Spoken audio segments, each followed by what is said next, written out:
तमाम देखने वालों को हमारा अस्सलाम वालेकुम। आज की वीडियो में भी कुछ रिश्तों से ही जुड़ी बातें हैं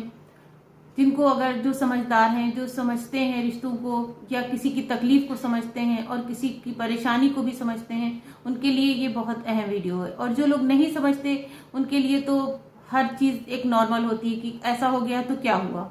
या ऐसा हो गया तो कौन सी परेशानी है या क्या प्रॉब्लम आ गई है, ठीक है ऐसा ही सब कुछ ठीक होता है और यही समाज है। या अगर उसने ऐसा किया था, अगर उन्होंने कर दिया तो कोई बड़ी बात नहीं है, या हमने किसी की मदद की और अगर उससे कुछ फायदा उठा लिया तो कौन सी बड़ी बात है। लेकिन इस हवाले से जिन लोगों को इन बातों का एहसास होता है कि नहीं, हम किसी की परेशानी का या किसी की मजबूरी का या किसी के बुरे वक्त का हम फायदा ना उठाएं, और अगर हमने उठाया है तो फिर दुनिया तो हम बना लेंगे, दीन जो है वो हमारा खराब हो जाएगा। इसके हवाले से आज की वीडियो में कुछ ऐसे ही बातें हैं जो कि बहुत तकलीफ दे हैं, बहुत ज्यादा तकलीफ देने वाली हैं। कि आजकल लोगों ने एक तरीका ये बना लिया है कि गुर्बत और परेशानियों के बहुत ज्यादा दौर हैं। उस दौर में आज एक किस्सा हमारे सामने ऐसा आया जो हम आप लोगों के साथ शेयर करने जा रहे हैं। उसमें यह है कि एक फैमिली बहुत ही ज्यादा परेशान हाल थी, जिसमें वालिद का साया सर से उठ चुका था, बेटियां दो थी और माँ थी, और हालात ये थे कि वो किसी तरह से गुजर बसर अपना कर लेती थी। कभी बच्चे पढ़ा के, कभी किसी तरह से उन्होंने सिलाई करके, मतलब किसी भी तरह से वो थोड़ा बहुत काम करके, और उन्होंने उसी में अपनी तालीम हासिल की और लड़कियों ने पढ़ा लिखा। तब एक रिश्तेदार का एक बेटा तैयार होता है और वो कहता है कि इन्होंने पढ़ लिख लिया है, हम इनको आगे पढ़ाने की भी और इनको नौकरी दिलाने की भी हम कोशिश करेंगे और हम चाहते हैं कि हम इनसे शादी भी कर लें। और उन्होंने उससे शादी भी कर ली और शादी करने के बाद उनको जो भी तालीम थी थोड़ी बहुत और आगे बढ़वा दी, जबकि वो खुद से ही इस लायक थी कि उनको नौकरी मिल सकती थी। लेकिन फिर भी उन्होंने ऐसा नहीं किया और थोड़ी जो जरूरत की और आगे तालीम चाहिए थी वो उन्होंने करा दी। जबकि उसने उस घर में भी जाके अपनी किसी भी चीज को रोका नहीं, बच्चे भी पढ़ाना या सिलाई करना, उसने वो काम वहां भी किया। लेकिन इसके बावजूद भी उन्होंने उसका पूरा फायदा उठाया और करते करते जब शादी कर ही ली थी तो फिर उन्होंने उस चीज को ये सोचा कि हम क्यों ना इस लड़की से फायदा उठा लें। खुद इतना इस लायक नहीं थे, लेकिन उन्होंने ये सोचा कि लाओ हम लड़की से ही इस चीज का फायदा उठा लेते हैं। और उसका फायदा इस तरह उन्होंने उठाया कि उसको नौकरी पे लगवा दिया, क्योंकि उस जिस जगह पर वो थे, जिस पोस्ट पे जहाँ पे थे, वहां पर लोग बहुत आराम से नौकरियां मिल जाती थी और उनको नौकरी लगवा दी। और उस नौकरी के लगवाने का रिजल्ट ये हुआ कि उन्होंने उसको अपना खादिम बना के रखा, एक नौकर बना के रखा कि हमने इससे शादी की, सबसे पहला एहसान तो इस गरीब पर ये किया, दूसरे इसको नौकरी पे लगा दिया है तो इसकी जितना पैसा है या इसकी जो भी इसका वजूद है इस पर पूरा हक अब मेरा है। हम चाहें तो किसी से मिलने दें, ना चाहें तो मिलने ना दें। ये जो पैसा कमा के ला रही है ये पैसे पर पूरा हक हमारा है, इस पर किसी और का नहीं है। ना वो अपनी मर्जी से 1 रुपया खर्च कर सकती है, ना ही वो अपने इस पैसे को किसी को दे सकती है, ना ही इन पैसों से वो कुछ खरीद सकती है। बस वो सिर्फ मेहनत करेगी और कमा के लाएगी और मेरे हवाले कर देगी। इस हद तक उन्होंने उसका फायदा उठाया कि वो बेचारी एक पैसे को तरस गई कि सिर्फ वो नौकरी करके आती थी और जब सैलरी हाथ में आती थी तो वो लाके पकड़ा देती थी कि ये लीजिए आपके हाथ में हमने दे दी और अब आप हमको 2 रुपए 3 रुपए जो आपको हमें देना है दे दीजिए हमें किराए भर के। और वो पैसा इतना ज्यादा नहीं होता था कि वो अपनी जरूरतें पूरी कर सके या वो किसी को उन पैसों में से दे सके। और होते करते उसको बच्चे भी हो गए और वो बच्चों के भी किसी अखराजात को पूरा नहीं कर पाती थी कि भाई हम इन पैसों से कैसे कर सकते हैं। तो आप बताइए कि क्या ये सही हुआ कि अगर आपने शादी कर ली थी तो आपने अगर किसी परेशान की मदद की तो उसको इतना हक नहीं दिया कि अगर हमने तुम्हें नौकरी दिला दी है तो हम उस पैसे पे पूरा हक हमारा है, अब तुम इन पैसों से कुछ नहीं कर सकती हो, इन पैसों पे तुम्हारा कोई हक नहीं है और ये पैसा सिर्फ और सिर्फ मेरा है। तो क्या ये इंसाफ है? ये रिश्ते इस तरह से, और वो भी मियाँ और बीवी के रिश्ते, शौहर और बीवी के रिश्ते क्या इस तरह से आगे और मजबूत और मोहब्बत या खुलूस से बन सकते हैं? कभी भी नहीं बन सकते। क्यों नहीं बन सकते? क्योंकि आपने एक मासूम को उसके घर से उठाया जो कि पहले ही खुद परेशान थी, इतनी अजियत और तकलीफों से आ रही थी, और आपने उसकी उन तकलीफों का इतने आराम से फायदा उठा लिया और आज उसको उससे भी ज्यादा माजूर कर दिया कि वो कमा भी रही है, मेहनत भी कर रही है और अपने बच्चों पर या अपने माँ बाप, अपनी माँ और बहन को भी 2 रुपए उसमें से नहीं दे सकती कि चलो वो भी परेशान है, वो भी बुरे दौर से गुजर रही हैं, उनका भी कोई आमदनी का जरिया नहीं है, कोई बेटा कमा के देने वाला नहीं है, शौहर पहले ही नहीं थे। तो ये नहीं, इस दामाद ने सोचा कि लाओ हम इन बातों को या इन चीजों को, इस सिचुएशन को समझें और हम उनका सहारा बने। न कि उन्होंने जो सहारा आपका बन के आई, आपने उसको ही सिर्फ एक नोट छापने वाली औरत बना दिया कि वो बस नोट छापे और हमारे काम आए, हमारे घर का माहौल देखे, हम जो कहें वो करे। ना वो बच्चों पे खर्च कर सकती है, ना वो किसी खानदान वाले पे खर्च कर सकती है, हद तक कि वो अपने ऊपर भी नहीं खर्च कर सकती। क्यों? क्योंकि उन्होंने पूरा जितना उस पैसे का हिस्सा था वो सारा अपने कब्जे में कर लिया, पूरी सैलरी अपने पास रख ली। तो वो औरत अब उन पैसों से क्या कर सकती है? क्योंकि उसके पास तो पैसा ही नहीं है, वो सिर्फ एक काम वाली है जो कि काम करने जाती है और वहां से जो पैसा मिलता था वो ला के दे देती। आप सोचिए कि ना अल्लाह इन बातों से खुश होगा और ना ही बंदे के दिल में उनके लिए मोहब्बत हुई। अब नतीजा ये हुआ कि जब वो इतना ज्यादा जुल्म और तशद्दुद होने लगा और धीरे धीरे उसके बच्चे बड़े होने लगे, तो बच्चों की भी बगावत किससे हो गई? बाप से हो गई।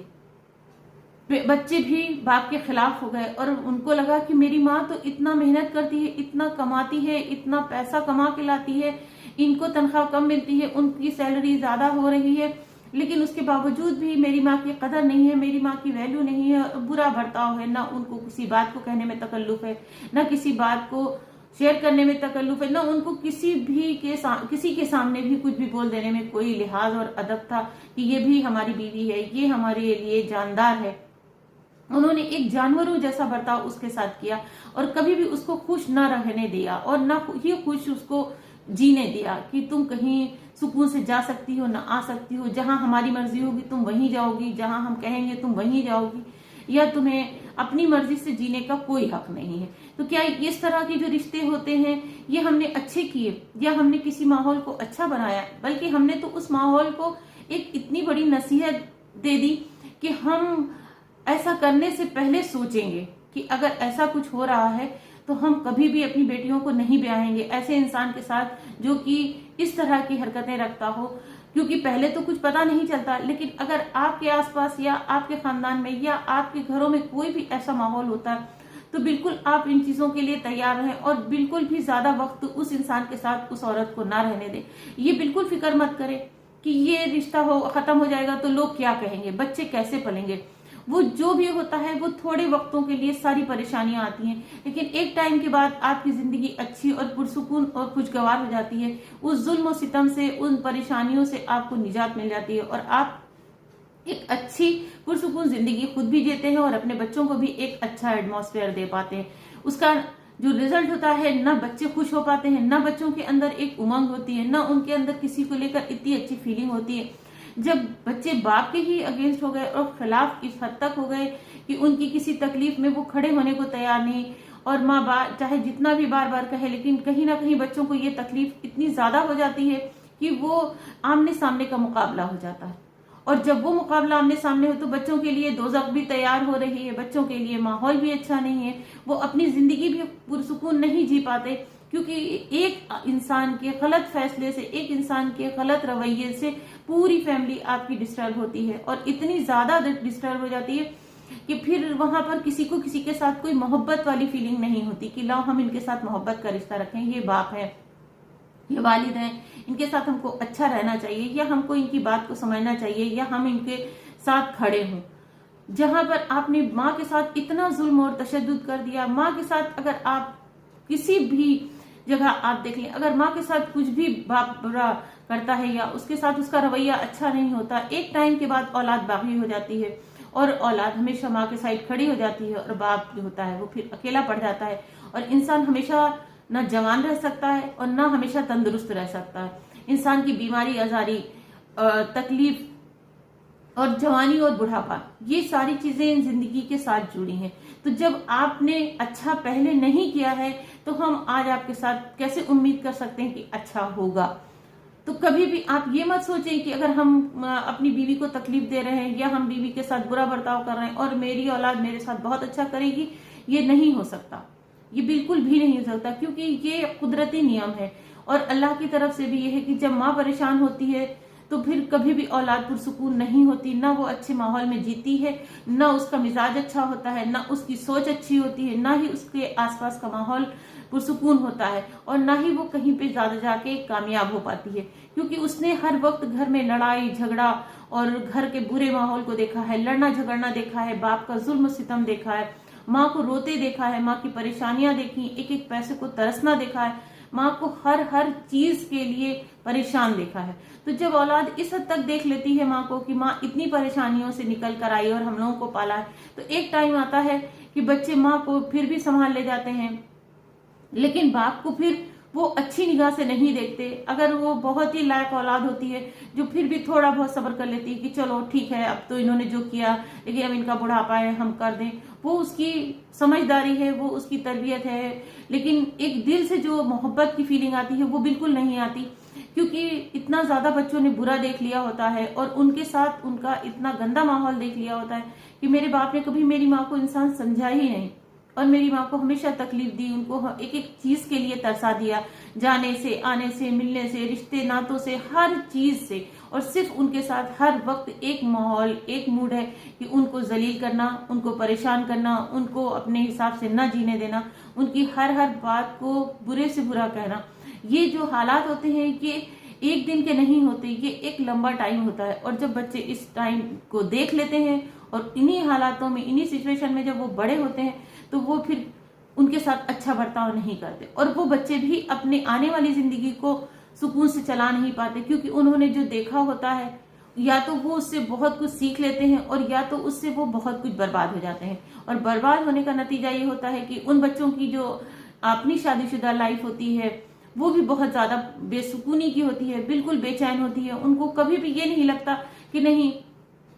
हमको ऐसे रहना चाहिए, उनको लगता है अगर समझदार होते हैं तो वो अपनी आने वाली जिंदगी को बहुत अच्छे से चलाते हैं, और अगर समझदार नहीं होते या उनके अंदर भी वही फीलिंग आ जाती है कि मेरे बाप ने मेरी माँ के साथ ऐसा किया, तो वो इन चीजों को आगे बढ़ाते हैं और वो भी अपनी जिंदगी में इसी तरह के चीजों को ले आते हैं कि जिस तरह के हमारे बाप ने किया हमारी माँ के साथ, तो हम भी ऐसा ही करें। तो हमारे अगर आसपास कोई भी ऐसा माहौल है या कुछ भी ऐसा हो रहा है, तो हमारा फर्ज है कि हम उन चीजों को रोकें और उन चीजों पर ध्यान दें कि बिल्कुल भी हम इन चीजों को बर्दाश्त नहीं करेंगे, क्योंकि अब वो दौर नहीं है जब बर्दाश्त की बातें होती थी, अब बर्दाश्त नहीं है। आप अगर चाहते हैं कि अपना बुढ़ापा पुरसुकून हो और घर में बहुत पुरसुकून माहौल हो, तो आपस में एक दूसरे के साथ मोहब्बत और खुलूस के साथ रहें, एक दूसरे को इंसान समझें, न कि एक दूसरे के ऊपर जानवरों जैसी बर्ताव करें, जानवरों जैसी हरकतें करें, उनको जानवर समझें।